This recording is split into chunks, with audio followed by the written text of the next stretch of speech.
It's long been kind of understood that the start of the year is kind of the low point for film releases. The wider film community is more focused on the Oscars and what's going to win Best Picture and all the award ceremonies and everything leading up to that. And so there's a lot of just slop dumped, a lot of like random horror movies or biopics or dramas that can kind of just get forgotten about very quickly. But occasionally, something more interesting will sort of slip through. So I wanted to look at what are the best movies from January 1st to April 30th.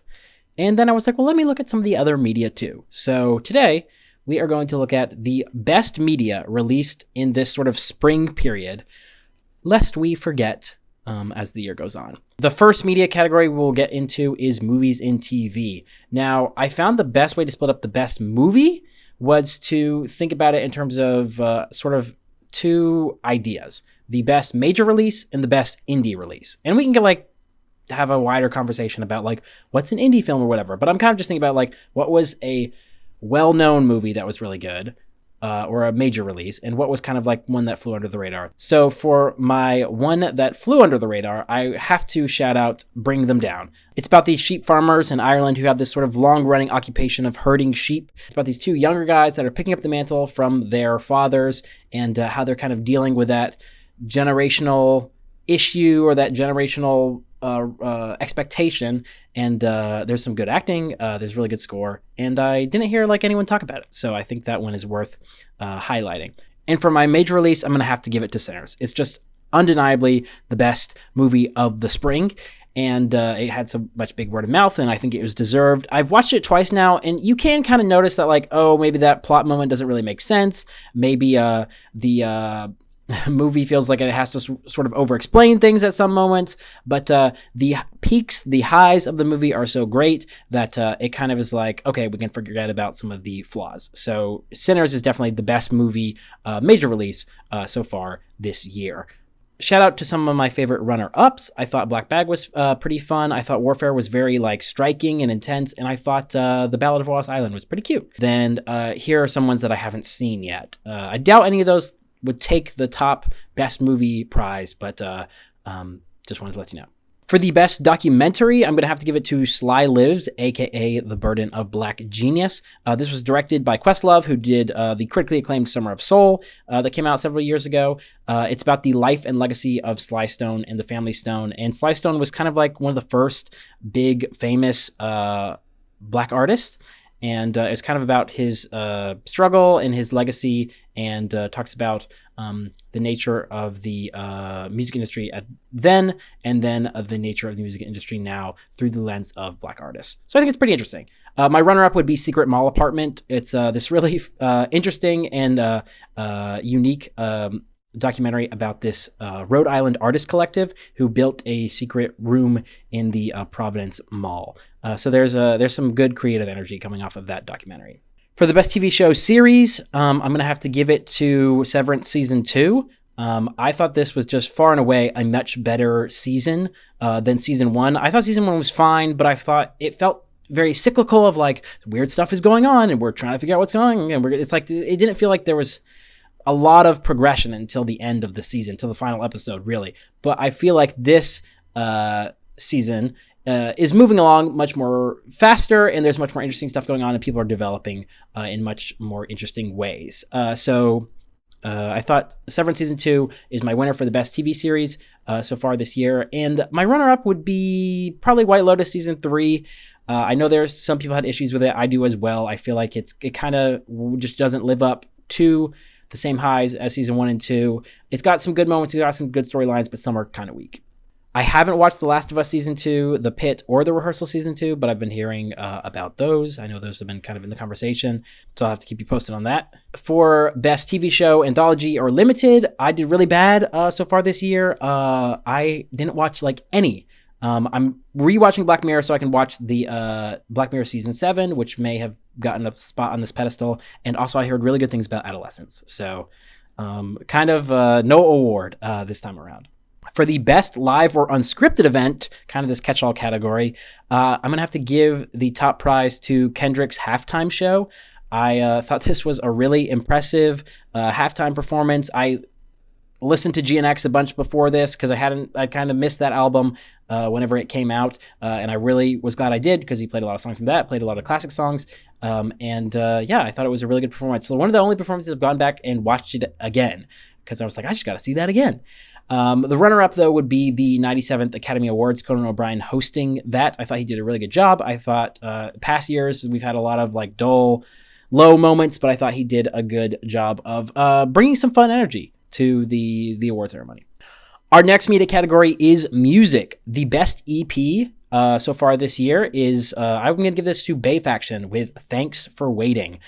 Bay Faction is a band, sort of alt-rock, indie rock band that I got into after they had disbanded, and then they are now back and making music. And this is their first major type project to return with. I have been obsessed with different songs on this EP throughout the spring and at separate times, and I think it's just a good project to represent them. Excited to see what they do next. For the best single, I'm going to give it to Tommy Richmond with Actin' Up. I have felt like since $1 Million Baby that he hasn't quite hit with a really like catchy, good song. And I feel like Actin' Up gets pretty close to that. I was listening to it and I was like, okay, the vibes are back. We are here. So maybe it's just a little wishful thinking, but I'm going to give that to him. My runner-up will be Lorde with What Was That? I haven't listened to The Giver yet. I know it's like...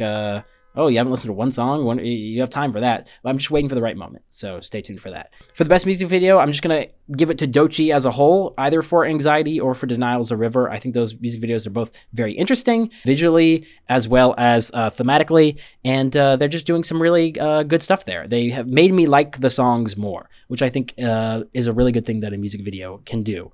My runner-up would be OK Go with their Love music video. I don't think it quite hits the same with the idea, the concept, as some of their past works. I don't think it's quite as exciting, but it's just technically very impressive. So I just feel like you have to recognize what they're doing here.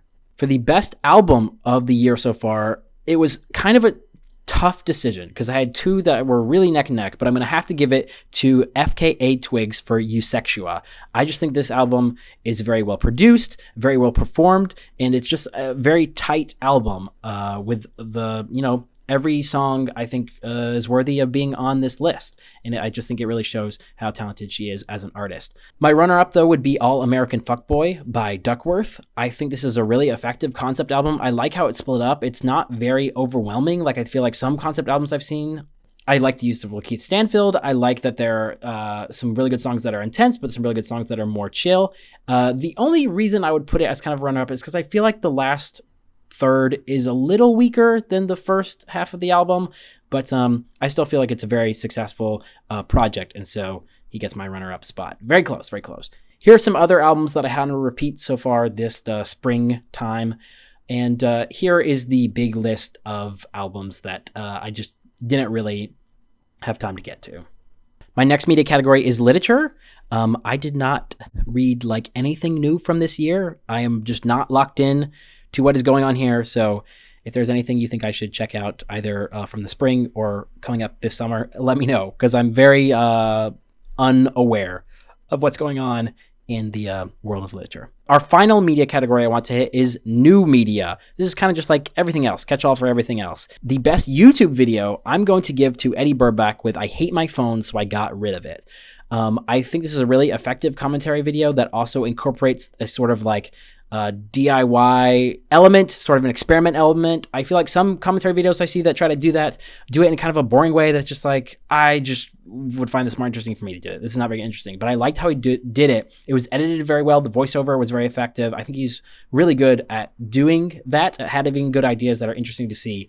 So I like how he pulls it all together, and I don't like too many videos on YouTube. I'm very sparing with my likes, but this one got a like from me. So it gets my top prize for best YouTube video. My runner-up, though, would be How Trying Became Cool Again by Nathan Zed. I like all his videos. I like what he's doing with his video essays. Also, shout out to Eisenhart Productions. They make videos about failed movies and franchise starters, and I'm kind of obsessed with watching these videos when I get home from work. For the best meme sound / song, I feel like I'm just gonna have to give it to the Minecraft movie in general. Maybe more specifically Chicken Jockey or La La La Llama Chicken, but anything kind of from the Minecraft movie. It was just such a powerhouse. I feel like I have to give it to that. Two runner-ups, though. I've played these games before from Squid Game Season 2. I liked that. I just had a personal special place in my heart for that, as well as What the hell? What the hell? Both good ones. Both tie for runner-up. For the best short-form video, I'm gonna have to give it to anything that Kid Katse's up to. I just think his videos are so interesting, and they're probably staged, but like that's fine. I just think he's doing pranks in such an interesting Gen Z way, and I think they're very entertaining. I'm asking if I can take a package off of someone's porch, but it's actually not their package. I saw this on your porch. I was wondering if I could have it. My runner-up would be you getting mugged while listening to something on the headphones. I think of it too. How you feel. How you would taste. Those are some of my favorite things from this year so far, from January to April. If you think there's anything I missed, be sure to let me know. I'd be happy to check it out. I know there's some things I said I still got to check out, but if there's anything you think I should do first, let me know. If anything you think I should have been on this list. I also would think this would be fun to do again at the end of summer, at the end of August, and see how that stuff was. So here are some of the things that I'm excited for to come out from the next few months. In music, I'm very excited for Jon Bellion's album, Wet Leg, Benson Boone, and Mother Mother, but especially Lord's new album, Virgin. Very excited for that one. For movies, I'm very excited for The Phoenician Scheme, The Materialist, 28 Years Later, Eddington, the Fantastic Four movie, and especially Weapons. So, if any of those are really good, we'll see them here on this list next time. All right, I'll talk to you after a while. Bye, bye, bye.